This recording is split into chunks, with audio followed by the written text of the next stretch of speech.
연결전파사는 평소 알지 못했던 공간에 찾아가 다양한 사람을 만나고 인터뷰해봅니다. 저는 연결전파사의 인터뷰어 정은혁입니다. 오늘의 희망을 만드는 법에서 활동 중인 박한희 변호사님을 모시고 인터뷰를 진행해보겠습니다. 안녕하세요. 저는 공익인권 변호사 모임 희망을 만드는 법이라는 데서 변호사로 있는 박한희라고 하고요. 현재 이제 성소수자 인권이랑 차별금지법 제정 관련해서 주로 활동을 하고 있습니다. 저희가 성소수자에 대해 얘기를 나누어 볼 텐데요.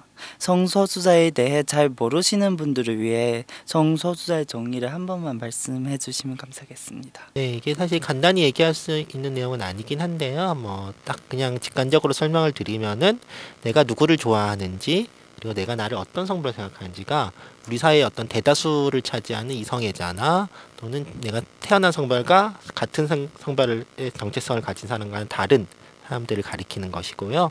여기에는 이제 동성애자, 양성애자, 범성애자, 무성애자, 트랜스젠더, 인터섹스 등 다양한 사람들이 있습니다. 성 정체성을 알고 나서 고민을 많이 하셨을 것 같아요. 그러면 현재 성 정체성에 대해서 고민하는 청소년이나 성인들이 상담하거나 이야기 나눌 수 있는 공간이 있나요? 제가 정체성에 대해서 좀 고민하게 된 시기는 한 중학교 때 있던 것 같아요. 중학교 때 사춘기 때 왜냐하면 이제 중학생이 되면 이제 교복도 다르게 입고 그리고 신체적으로 달라지잖아요. 이러면서 나는 왜 이런 옷차림이나 내 신체나 이런 것들이 뭔가 맞지 않는다는 느낌을 받는데 난 이게 뭘까 이렇게 하다가 한 고등학교 때 무렵에 이제 트랜스젠더라는 거를 어디 다른 어떤 인터넷 사이트에서 보게 되고 내가 이런 사람이겠구나 라고 생각했다. 서울에는 여러 성소수자 인권 단체도 있고 청소년 같은 경우는 청소년 위기지원센터라고 해서 청소년 성소수자 위기지원센터 띵똥이라고 청소년 성소수자들이 약간 탈가정하거나 했을 때 잠시 쉬어갈 수 있는 그런 것도 있고요. 그리고 지금은 이제 성소수자 친화적인 어떤 심리 상담을 지원해주는 심리 상담소라든가 정신과 의원이라든가 이런 데들도 좀 있는 편입니다. 성소수자들이 겪는 어려움에 대해서 이야기 나눠보고 싶은데요. 국지 대중시설 이용하면서 어려운 점이 있나요? 네, 성소수자들이 겪는 어려움들은 이제 사실 큰 게 차지하는 게 이제 취업이에요. 직장을 이제 구하려고 하면은 이제 여러 가지 면접 때부터 막히거든요. 면접 때부터 이제 결혼 얘기를 물어본다든가, 애인 얘기를 물어본다든가 할 때, 이제 동성애자 같은 경우는 내가 뭐라고 대답을 해야 되지? 이건 사실 회사 들어가서도 계속 애인 소개시켜줘, 이런 얘기 들을 때, 내가 이거 알려지면 어떻게 하지? 이런 고민들을 빠지게 되는 것이고요. 또는 이제, 또 어떤 트랜스젠더나 또 동성애자 중에도 있지만 이제 소위 말하는 사회의 어떤 전형적인 남성적인 모습이나 여성적인 모습을 갖지 않은 이제 남자인데 이제 좀 더 화장하거나 좀 더 꾸미기 좋아한다거나 여자인데 이제 머리가 짧고 치마를 안 입고 하면은 아직도 이제 많은 편견을 갖고 있기 때문에 왜 그런 옷차림을 하냐 또 지적을 하고 이게 면접에서 탈락 사유가 되기도 하고 회사에서 직장 괴롭힘 이런 문제도 있고 그래서 실제로 이걸 성 정체성이 알려지면 내가 원하지 않게 성 정체성이 알려지는 거를 이제 아우팅이라고 하는데요. 아우팅을 됐을 경우에는 해고를 당하거나 아니면 사직을 직접 해고는 안 하더라도 사직하라고 이제 압박을 줘서 자발적으로 나가게 만드는 그런 상황들도 있고요. 그리고 이제 대중시설 이용해서는 아무래도 이건 특히 이제 트랜스젠더들이 많이 겪는 건데 화장실 이용 같은 게 그래요. 화장실 같은 경우 트랜스젠더가 이제 법적 성별은 남성인데 외관이나 자기가 생각하는 어떤 성별은 여성인 거예요. 근데 이 사람이 그러면 어디 화장실 가야 되냐? 법적 성별에 따라 남자 화장실 가면 남자들이 여자가 들어왔다고 되게 이상하게 보고 심지어는 이제 어쨌든 욕을 하거나 조사를 보면 이제 실제로 폭력을 당한 경우도 있거든요. 화장실 이용하다가. 근데 그렇다고 내가 여성으로 살아가고 있으니까 여자 화장실 간다고 했을 때는 법적 성별이 알려지면 또 이것 때문에 뭔가 문제가 생길 수 있고 또 다른 사람들이 마찬가지로 차별적인 시선을 받을 수 있어서 이제 화장실을 이용을 안 하는 사람들 많거든요. 화장실 이용 안 하려고 밖에서는 이제 물도 안 먹고 소풍 가서도 일단 절대 물 안 먹고 그냥 학교에서도 그냥 김밥만 먹다가 그냥 목 맥혀서 왔다 이런 얘기를 하는 사람도 있고 이럴 정도로 이런 화장실 등 이용이 굉장히 어려움이 크죠. 최근에 군대에서 트랜스젠더 병사에 관한 이슈가 있었는데 군대에서 차별이 있을 것 같아요. 트랜스젠더뿐만 아니라 성소수자들이 군대에서 받는 피해 사례가 있나요? 최근에 이제 있었던 건 아마 변희수 하사님 사건 말하는 것 같은데요. 이제 자기가 이제 육군 하사관으로 복무를 하다가 이제 성전환 수술을 받고 여군으로 이제 복무를 하길 원했는데 이제 군에서 강제 전역을 당한 요 케이스죠. 그러니까 이렇게 이제 이 사건 자체는 트랜스젠더 군인으로 이제 복무를 할 수 있는가? 내가 직업군인, 그러니까 직업군이잖아요. 부사관은 사실 군대라는 직업을 가질 수 있느냐 아니냐의 문제고, 아까 얘기했듯이 이제 취업이나 직장에서의 문제는 다 연결되는 부분이에요. 내가 커미아웃을 하고 그리고 해고당한 거거든요. 변호사는 군대라는 직업에서. 그래서 이런 직장 내에서의 차별 해고로서 이제 그런 피해 문제들이 있는 것이고요. 좀 더 이제 그 직업군인이 아니라 소위 말하는 징병군인 있잖아요. 그러니까 남성들은 다 징병제여서 이제 현역 병사로 복무하는 그런 경우에는 이제 트랜스젠더 같은 경우는 사실 이제 고민되는 게 트랜스젠더 여성, 그러니까 내가 성별정식 여성인 경우 이제 신체 검사를 받고 징병을 가야 된단 말이에요. 병사를 갔는데, 근데 그러면은 내가 날 여성으로 생각하고 여성으로 살아가는데 이제 남자들만 있는 군대 내에서 사실 그 생활 자체가 어렵죠. 왜냐하면 그 안에서 뭐 다 같이 옷도 갈아입어야 되고 뭐 목욕도 해야 되고 뭐 이런 것들 생활 자체가 어려운 것이고, 또 하나는 이제 군대 내에 갔을 때는 이제 동성애자들이 군대 내 이제 동성애자 남성들도 군대를 갔잖아요. 갔는데 지금 이제 우리 법에는 이제 군형법이라고 있어요. 군대 내의 형법인데 거기에는 동성간 성관계를 하면 처벌하도록 징역형에 처하는 조항이 있어요. 군형법상 추행죄라고 하는데요. 그러니까 군인들이 동성간의 성관계를 하면은 2년 이하의 징역에 처한다는 법이 있어요. 그래서 실제로 군대 내에서 동성애자인 것이 알려지고 하면은 이 법에 따라서 조사를 받고 뭐 실제로 어떤 성행위를 했다는 게 알려지면은 어떤 실제로 처벌이 되는 사례들, 기소돼서 이제 처벌이 되는 이런 사례들이 종종 발생하고 있죠. 성소수자로 살아가면서 가장 힘든 점은 뭔가요? 사실 이제 성소수자 자기 정체성을 알리는 걸 이제 커밍아웃이라고 하고, 남한테 이제 강제로 알려지는 걸 아우팅이라고 하거든요. 근데 어쨌든 아우팅은 사실 당했을 때 굉장한 문제가 될 수 있는데, 사실 커밍아웃도 쉽지 않거든요. 내가 성소수자라고, 동성애자라고, 트랜스젠더라고 남한테 알리고 나의 가족이나 친구한테 알리는 건 굉장히 쉽지 않은데, 그걸 얘기하지 않으면은 사실 약간 자기를 계속 감추고 살아야 되는 거죠. 자기의 어떤 가장 중요한 부분인데, 내가 누구인지, 내가 누구를 만나고 있는지, 내가 어떤 생각을 하고 살아가는지, 뭐 이런 것들을 계속 감추고 뭔가 이쪽에 가면을 쓰고 살아가야 되는 그런 상황들. 그러니까 나 자신으로서 살아가지 못하는 그런 삶이 사실 가장 어려운 점이라고 할 수 있죠. 커미아웃이라는 단어를 많이 쓰는데 이에 대해서 어떻게 생각하세요?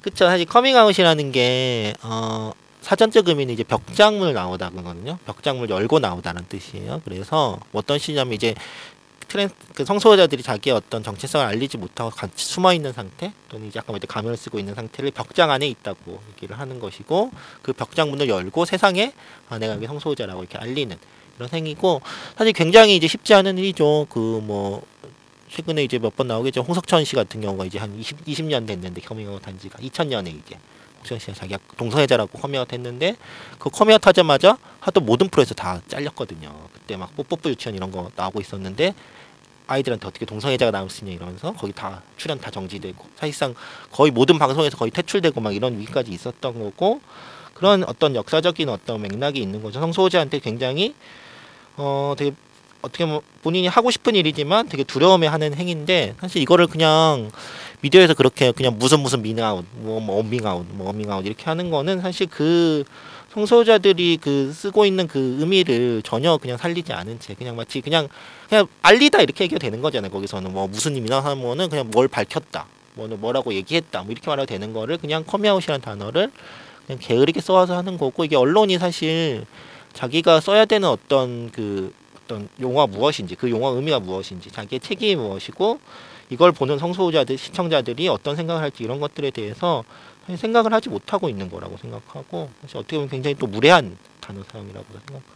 동성애자와 트랜스젠더의 다른 점은 무엇이라고 생각하세요? 그러니까 내가 누구를 좋아하고 내가 누구한테 성적으로 끌리거나 아니 끌리지 않거나 이런 거를 성적 지향이라고 해요. 성적으로 누구를 향한다, 지향이라고 하고요.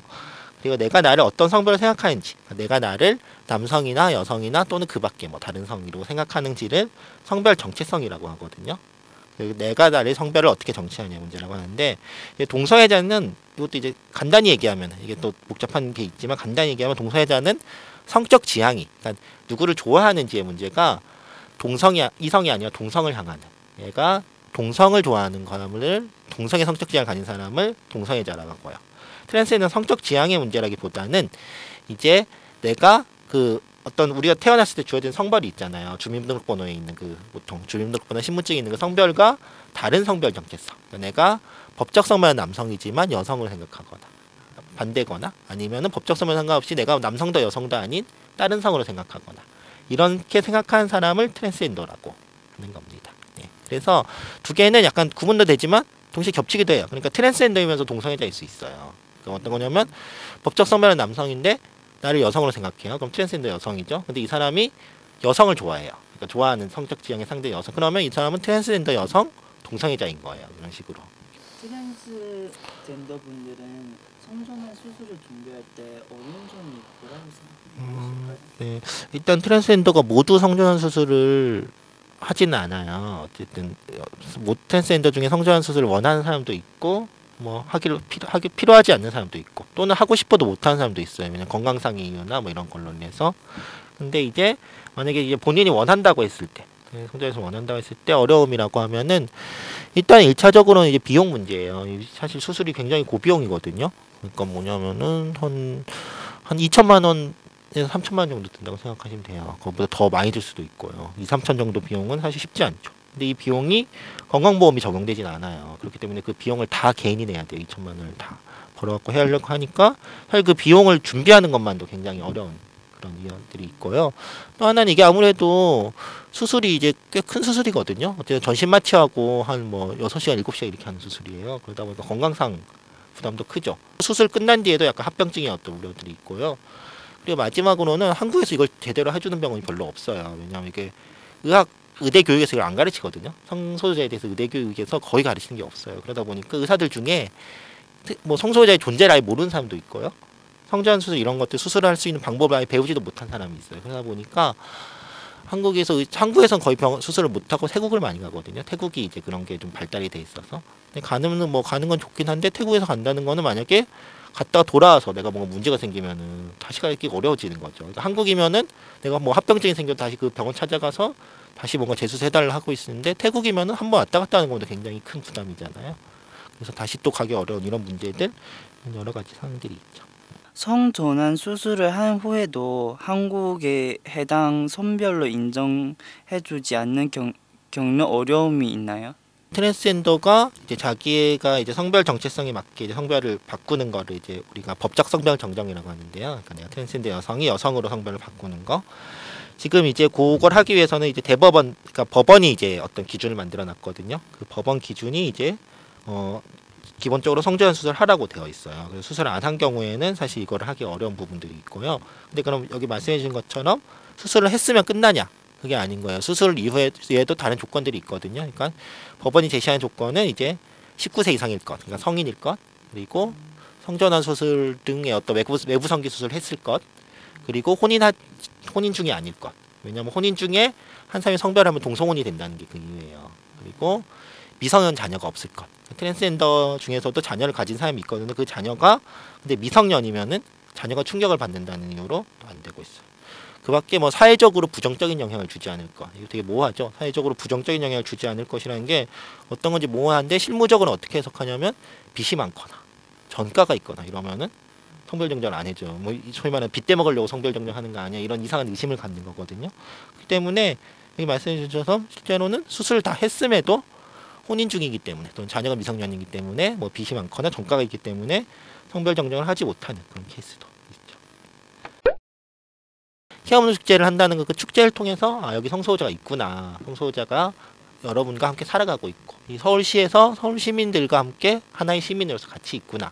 내가 알리는 장이거든요. 축제란 게 그런 거잖아요. 축제란 게 다 같이 모여서 다 같이 드러내고 우리가 여기 있어요. 같이 즐기고. 사실 여기 축제 참가하는 사람들 보면은 성소호자만 참가하는 것도 아니거든요. 성소호자 아닌 사람도 되게 많이 참가해요. 사실 작년에 이제 시험 축제 연인원이 10만 명이 넘었거든요. 연인원이라든가 그 하루 동안 이제 왔다 갔다 한 총 인원이 10만 명이 넘었어요. 성소호자만 10만 명이 아닌 거예요. 그건 그냥 지나가는 외국인들, 지나가는 시민들 이런 사람들이 다 10만 명이 온 거거든요. 정말 다 같이 즐기는 거고 이걸 통해서 사람들이 여기 성소호자가 있구나. 성소호자 그냥 내가 안 보인다고 그냥 그런 사람들이 아니고 무시하는 사람들이 아니고 저렇게 모여갖고 같이 얘기하고 떠들고 또 그걸 지지하는 사람들이 있구나. 이런 것들을 잘 보여주는 그런 의미에서 이제 축제를 하고 있죠. 이름 그대로 차별을 금지하기 위한 법이죠. 그래서 차별이라는 게 사실 뭐 우리가 다들 개념적으로 알잖아요. 그래서 모두가 평등해야 되고 누군가를 어떤 이유로 뭐 여성이라는 이유로 장애인이라는 이유로 흑인이라는 이유로 이주민이라는 이유로 외모를 이유로 차별해서는 안 된다는 게 너무 명백하게 다들 알고 있는데 이게 법적으로는 그럴 필요가 있는 거예요. 왜냐하면은 차별이라는 거를 그냥 이렇게 차별하면 안 돼 이렇게 교육하고 선언하는 것만으로는 차별이 없어지진 않거든요. 어떤 차별에 대해서는 분명하게 법으로 이 차별을 해서 안 돼. 그리고 차별을 당한 사람한테 이렇게 구제를 할 수 있어라고 얘기할 수 있어야 되거든요. 사실 굉장히 지금도 차별 사례들이 굉장히 많아요. 뭐 이주민이라고 아예 목욕탕을 못 쓰게 하는 사례 뭐 이런 것들도 있거든요.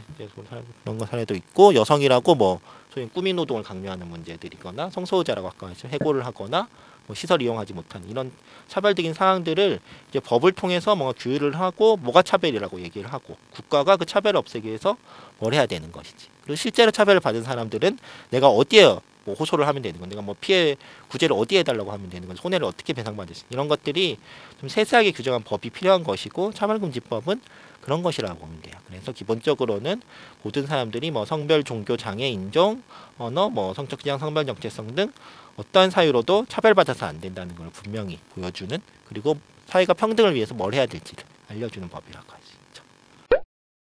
정말 모르는 사람들 너무 모르는 거고 아는 사람들도 사실 잘못 알고 있는 거예요. 어느 정도 성소지 안다는 사람들도 잘못 알고 있는 것들이 있거든요. 그래서 사실 항상 이렇게 계속 좀 얘기를 해야 될 부분들이 있는데 어쨌든 이렇게 좀 영상이 통해서라도 좀 더 이걸 보는 사람들이 성소수자가 뭐구나 어떤 거구나라고 좀 이해를 했으면 좋겠고 어쨌든 가장 기본적인 거는 어떤 사람이 누굴 좋아하든 내가 뭐 어떤 성별을 상관하든 똑같은 사람으로서 동등하다는 거는 뭐 당연한 거잖아요. 그걸 우리가 부정해야 되는 건 아닌 것이고 그런 원칙 하에서 어떤 성소수자 같은 어떤 동등한 시민으로 함께 살 수 있기를 좀 이런 걸 통해서 하나 더 됐으면 좋겠네요. 안녕하세요. 저는 연결전파사의 인터뷰어 정은혁이라고 합니다. 저는 연결전파사의 편집을 맡고 있는 임예희라고 합니다. 저는 연결전파사 촬영을 맡은 황지현입니다.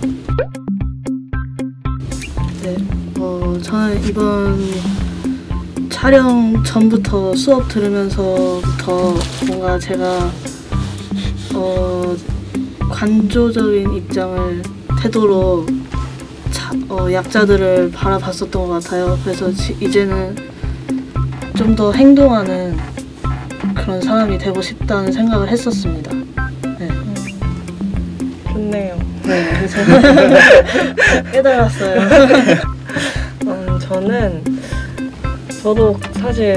저는 사실 배우기 위해서 잘 모르는 거를 알기 위해서 왔는데 정말 몰랐던 부분에 대해서 너무 인터뷰를 잘 대답해 주시고 또 대본도 쓰면서 좀 관심도 가지게 됐고 많이 알게 돼서 정말 좋은 경험이었던 것 같아요. 네. 저는 일단 성소수자에 대해서 이 주제에 참여를 하면서 내가 항상 가졌던 편견 또 그리고 그 오해를 완전히 좀 뭐라 해야지 좀 없애서도 좋았고 또 대본을 만들고 인터뷰를 하고 영상도 만들면서 되게 뭐 하나를 할 때 되게 좀 많이 좀 찾아봐야겠다라는 생각을 하게 된 것 같습니다. 지금까지 연결전파 4였습니다. 안녕. 안녕.